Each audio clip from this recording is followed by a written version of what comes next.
Glad Sully here. Just finished up my morning ride.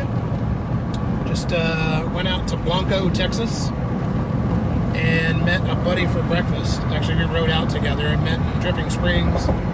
Rode out to Blanco, had breakfast at the old Blanco bowling alley. Great place to eat breakfast if you ever get out there. Old school diner type.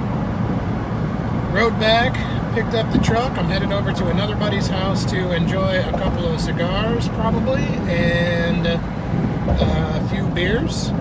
And just wanted to chime in and show you just a little video from my ride this morning, and wish you all a happy piping Saturday afternoon. Until next time, I'm Glad Sully. Keep the rubber side down. Enjoy the ride with me.